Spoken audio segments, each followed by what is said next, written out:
Welcome to the Pharmacy Leaders Podcast with your host, Tony Guerra. The Pharmacy Leaders Podcast is a member of the Pharmacy Podcast Network, with interviews and advice on building your professional network, brand, and a purposeful second income from students, residents, and innovative professionals.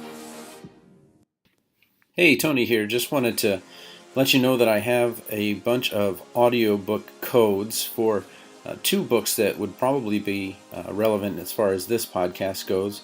The first one is Unicorn Jobs for Pharmacists, which is really a career guide.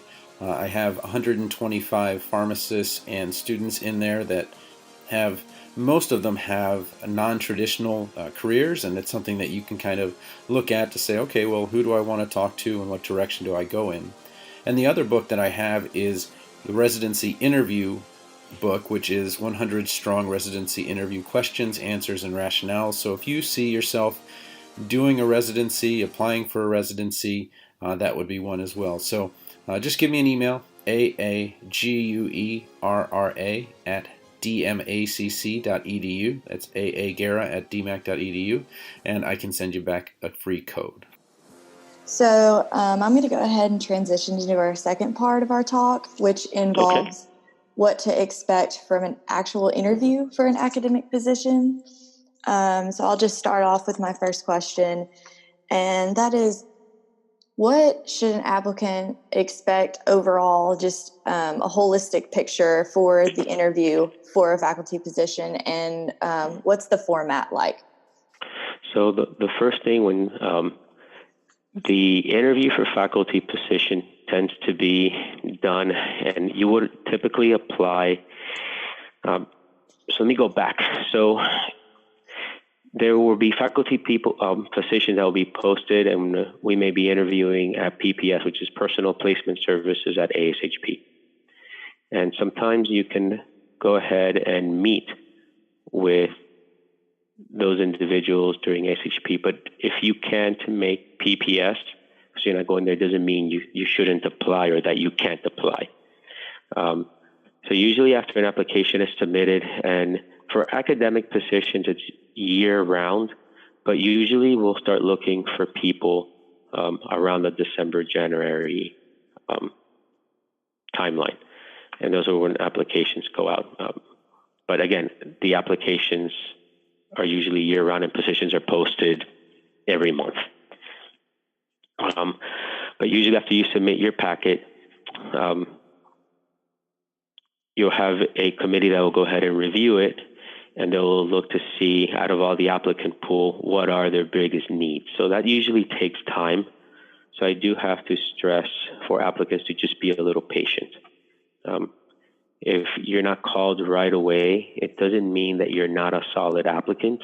It sometimes means that there's just another area of need that needs to be filled first, and that they're targeting first.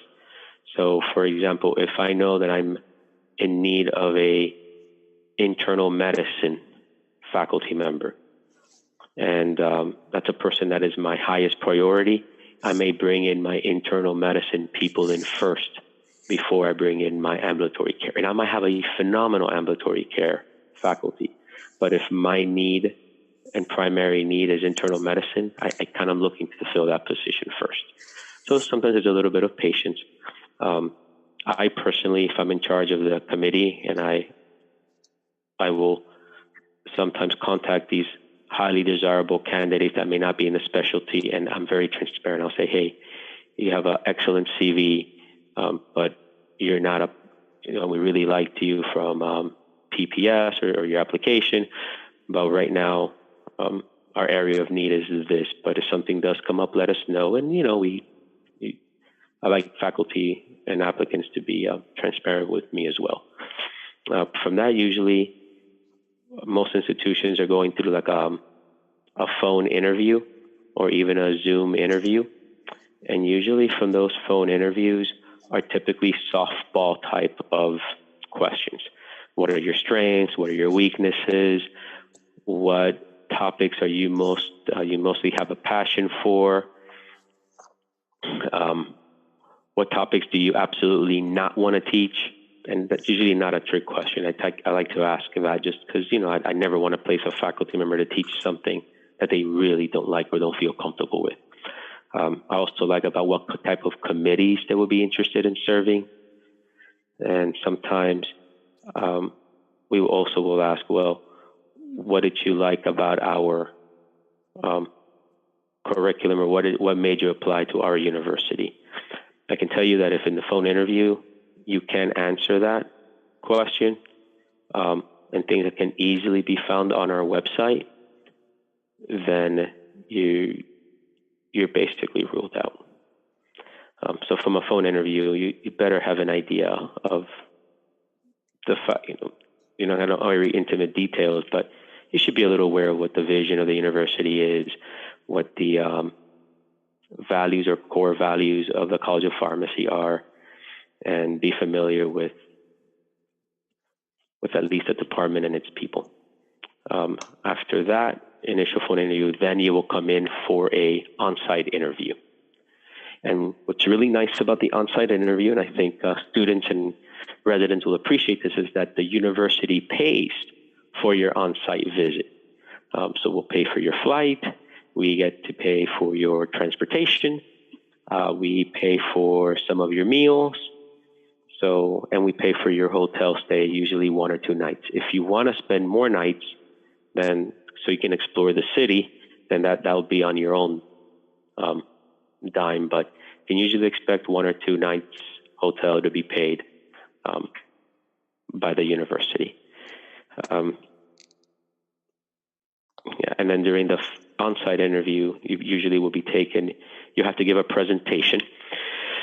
We typically ask that your presentation, half of it be like a lecture or a piece of your lecture, just because we want to see your teaching style, and you have to incorporate active learning because we're very big into active learning at our university. And we want to see how you teach and how you can break down material, because that gauges to see how you'll be doing with our students.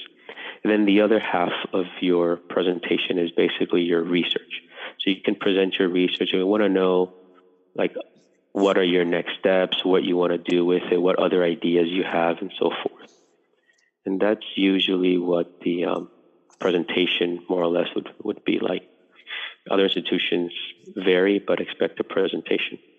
And then you typically will meet with other faculty. They'll take you on a site visit. So you'll see 1 or 2 hospitals that you may be at. You may interview with their pharmacy director at that particular hospital, some of the other clinical pharmacists that you'll be working with. And that's about it. Okay, thank you for that information. So that kind of leads me into my next question. So assuming the phone interview process goes well and you're coming in for an in-person interview, what should a candidate bring to the interview, and how should one be expected to dress during the interview? Perfect. So very similar to how you would dress for PGY1, PGY2. I personally have not had these experiences, but other of my colleagues have had experiences in which the candidate has come in without a suit and not even a tie. So have a suit, have a tie. For women, if you're going to wear a skirt, please make sure that it's at the knee or below the knee. Pantyhose and closed-toed shoes, and a simple small heel, if any. I usually recommend not even wearing heels, like wear comfortable shoes. Because if you have to walk, they'll give you a tour of the university. If we take you to the practice site and you tour the practice site, there may be walking, and a lot of walking involved. So we really want our candidates to just be comfortable. So you don't have to have the most nicest and stylish shoes. Just make sure they're closed-toed and comfortable. And usually the process, and I kind of mentioned that will be a couple of weeks to a couple of months before you come in for between you initially apply and you come on for an on-site interview through the process. So the biggest thing is to be patient. And usually, so that's the way you'll dress. For the nights, so when a candidate comes in and myself or one of the other faculty takes them out to dinner, we don't accept. We'll give you a call beforehand and so forth, and depending on the preference of the applicant, we'll take them to a different restaurant and so forth. Usually there's a first time. Some of them are first time down to South Florida, and I'll tell them, well, let me take you out to the beach. If I'm going to take you out to the beach, and I'm going to take you to the boardwalk, in the middle of February, March, it's still pretty hot down here. I mean, our winter is pretty mild. I'm not going to expect you in a suit, wearing a tie and so forth. So I'll tell you ahead of time, hey, dress comfortable, and you can wear jeans or a nice pair of khaki shorts with a polo shirt is usually pretty good. Okay. Other people will have different requirements, so just ask for that. But when you come on for the real day for on-site or visiting a practice site and so forth, that is definitely a suit. Okay. So for the actual interview day when you come in, what do you recommend that a candidate bring with them? Usually, I ask the candidate to bring a couple of so their presentation. So I like them to bring their flash drive, and I ask, and I make this in my book for the residency, is before you interview at a place, not only should you bring your presentation in your flash drive, but you should also make it into a PDF and email it to yourself.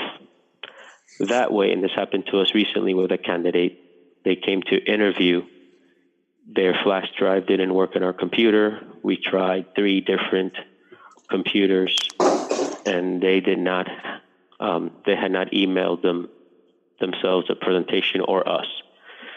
So they basically had to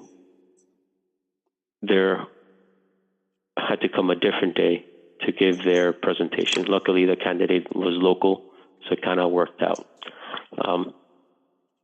So PDF the presentation, email it to yourself. So that worst case scenario, you can log into your email and bring it up. You should also bring a couple of copies of your CV. Usually the CV and all your information is given out to everybody. But sometimes what may happen is you may interview off-site at your practice site, and the residency program director, the pharmacy director or some of the other people there are kind of running around. It's kind of hectic, and they may not have had time to look at your CV and so forth. So sometimes having a copy of it and being polite about say, hey, I don't know if you had a time to look at my CV, but here's my copy in case you need it, can go away. Or you can say, do you need an updated copy of my CV? And that's kind of a nice way of saying, I know you may not have had time to look at my CV, and I'm not offering it to you directly or assuming, but I'm trying to save face by saying, do you need a copy of my updated CV? So that's a nice way to kind of be polite and tactful in wondering if they have your CV or not. Okay. So, and aside from that, that's about it. Usually we'll provide you with water. That's. Okay, thank you. That is super helpful. So one other thing that I think a lot of people wonder when it comes to interview dinners is, what about alcoholic beverages? What is your protocol on that? Should that be something that candidates are worried about doing? Yeah, it depends. Your institution, if you're applying to a religious affiliated institution, it's a 99% probability that perhaps you shouldn't be ordering alcohol. You should always wait until the other faculty member or the applicant, not the applicant, the person taking you out to dinner, let them order their drink first. If they don't order alcohol, do not order alcohol. If they order alcohol and you would like, because you drink, it's fine to order, But if you're someone that does not drink, please do not feel that you have to order a drink. Okay. And you need to be comfortable. If someone is drinking and you're someone that does not drink, and you feel uncomfortable, or they make you uncomfortable that you're not drinking with them, then maybe perhaps that's not a place you want to be at. Okay. And at the same time, I myself will generally ask, according to our reimbursement, we're allowed one alcoholic drink. If you would like to order one, we're at the beach and you want to order something, I'm personally am okay with it. But if they don't want it, I'm like, it's perfect. I don't drink much myself, so Okay. it's not a big deal for me. So. Okay, that's great advice, though. I know that's something that a lot of people wonder about when going into the interview process. So just to go into my next question, what kind of questions should a candidate expect when they're in the interview, specifically from chairs, the dean, and then I know in some interviews the candidate meets with students. So what general kind of questions should you expect? Yeah, so one of the questions that they'll get from faculty, because I'll meet with different faculty. So different faculty are basically going to ask some of the same questions that they might have received in the phone interview, because the phone interview is usually just about three individuals that are usually from the committee. So typically they may get some of the same questions: strength, weaknesses, any kind of hobbies, what they do for fun. What's their most memorable interaction with a student? What do they feel has been the biggest impact they've made in a student's life or in a patient? Questions that how would you solve an issue with a student that may be rude? What organizations would they like to advise or help out with? What committees would they like to serve? As a department chair, what I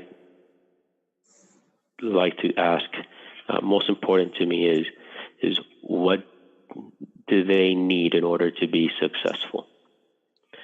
So that's usually a question that it helps me to gauge what is going to be my time commitment to the individual. And not in a bad way, because it's not like, because as a department chair, I'm here to develop my faculty. But I like to have an idea, or at least see if the candidate has an idea of what is it that they need to be successful as a faculty member. It's not a trick question, but it's more to gauge, do they need more help with research? Do they need more help in becoming a better teacher? Do they need, and say, look, Dr. Caballero, I was able to give all these lectures, but during my residency years, I didn't have such a strong focus on research. So I will need to brush up on, and need help with research. And that kind of helps me if I'm going to pair them with another faculty member, or when I focus with them in bi-monthly or monthly meetings of what area to focus on with my faculty member. I also like to ask, how often would you like to meet with your department chair? And again, it's not a trick question. It's just, again, it helps me to gain a better understanding that if this person comes on board, that I want to be able to do what I can to make them successful. Other questions that I ask is, I focus a lot, again, on personality. Tell me a time that, what was the happiest day during your residency, during your PGY1? What was your happiest day during your PGY2 or fellowship? Also, what was the worst day you had as a PGY1 or PGY2? And that kind of leads me to gauge, again, those the skills that may not be measurable or seen on a CV. Okay. The dean is basically just global questions.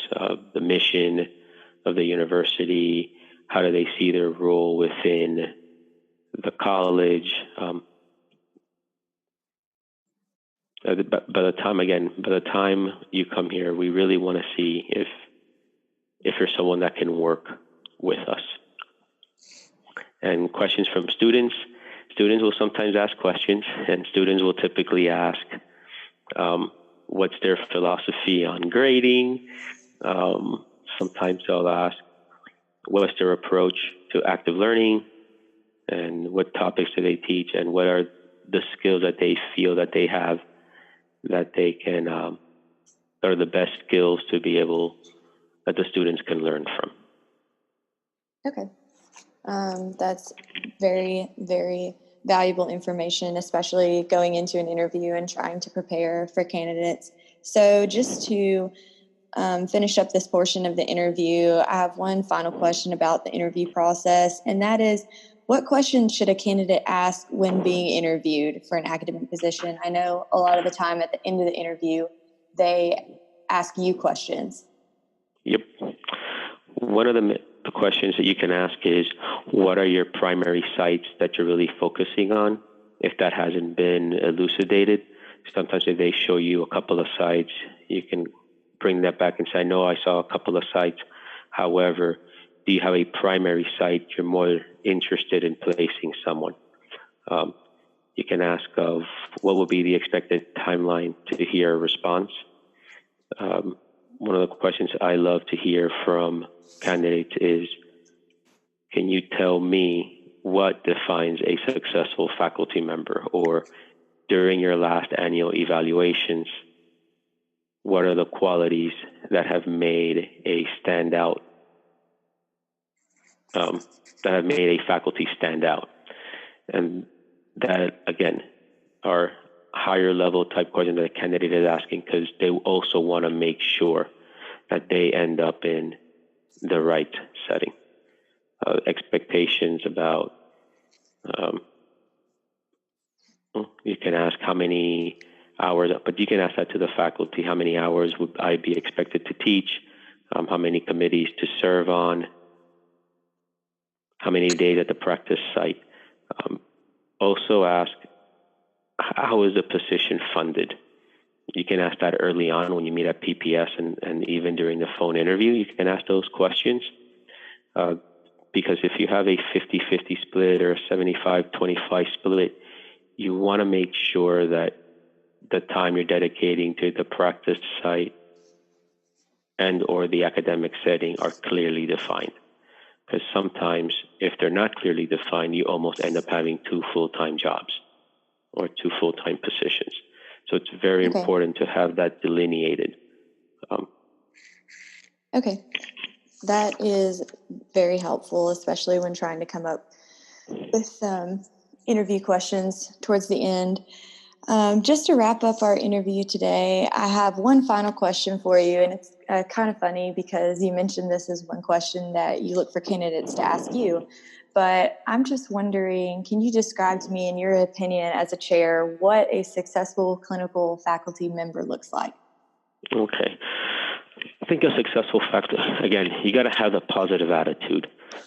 One of the things that I like to express to my new clinical faculty from the position is that the first 2 years are going to be the hardest. And because you're developing new lectures, you're typically coming out of a residency. It's like you don't have somebody hounding you at what time you come in, at what time you leave, or at least you shouldn't. And, are you completing this? Are you completing that? All of a sudden you're like, okay, what do I do now? Like I just got to my office, and I have faculty sometimes coming in, and I'm like, oh, I'm here. Do you need it? I'm like, no, we're supposed to be there. Like, no, but I'm here to check in. I'm like, well, you don't have to check in. You have, you're a faculty member now. So they, but sometimes the adjustment over the first 2 years can be taxing. You're also trying to get your bearings with your research projects. You may submit your research and get it rejected, and that could be negatively impact you, but you have to get back on your horse and try again. Your first lectures or your evaluations may not be what you might have been expecting. So you have to tailor it. And so what I kind of expect what makes a successful faculty member are those that will continue to try even when they fail, and can take the constructive criticism. And sometimes evaluations from students may not be that constructive. So one of the things I do is I make sure that the first evaluations that my faculty get, they're reviewed with me in person. Because sometimes they'll tend to just focus on the 2 or 3 negative comments as opposed to the other 10, 15 positive ones. And I think just a passion for the students and just for the profession. And but it's patience is what I like to strive. And what makes a great faculty member is, again, what I see time and time again, is their ability to sometimes bounce back from some of the difficulties they'll encounter in the first 2 years. And I've had faculty that have gone from not so positive first-time evaluations to all of a sudden being Teacher of the Year. And that's what makes me happy of being a department chair and seeing how my faculty grow. It's kind of cheesy, but it's kind of nice to see that. And there's other faculty that from day one, they're great. And that's wonderful too. But successful faculty member, again, learning from mistakes, positive attitude, and a desire to every day get better. Okay. Yeah. Thank you for that valuable information. Really, all the information that you've given today is so helpful, especially for people interested in pharmacy faculty positions, like I'm interested in having one day. So just in conclusion, that's all we have time for today. So Dr. Caballero, Thank you again for taking the time to speak with me. I also like to thank the Phi Delta Chi Professional Pharmacy Fraternity for sponsoring this podcast, the Pharmacy Leaders Podcast for hosting it, and the audience for listening. Please check back here for additional podcasts in this sponsored series, focusing on interviewing for positions in other areas of pharmacy practice, including positions in pharmaceutical industry. Also, be sure to check out our previous podcast on interviewing for positions in retail pharmacy, hospital pharmacy, and residencies. Have a great day. Thank you. And again, thank you very much, Sarah, and to Phi Delta Chi and all the affiliates. And if anyone's listening to this podcast and you want some further clarification or questions, please reach out to me. Find me online, put in Larkin University in my name. You'll find my email address pretty easily, and shoot me an email, and I will respond. Well, thank you so much, Dr. Caballero. All right. Have a great night. Thanks. Support for this episode comes from the audiobook Memorizing Pharmacology, a relaxed approach. With over 9,000 sales in the United States, United Kingdom, and Australia, it's the go-to resource to ease the pharmacology challenge. Available on Audible, iTunes, and Amazon.com, in print, ebook, and audiobook. Thank you for listening to the Pharmacy Leaders Podcast with your host, Tony Guerra. Be sure to share the show with the hashtag #PharmacyLeaders.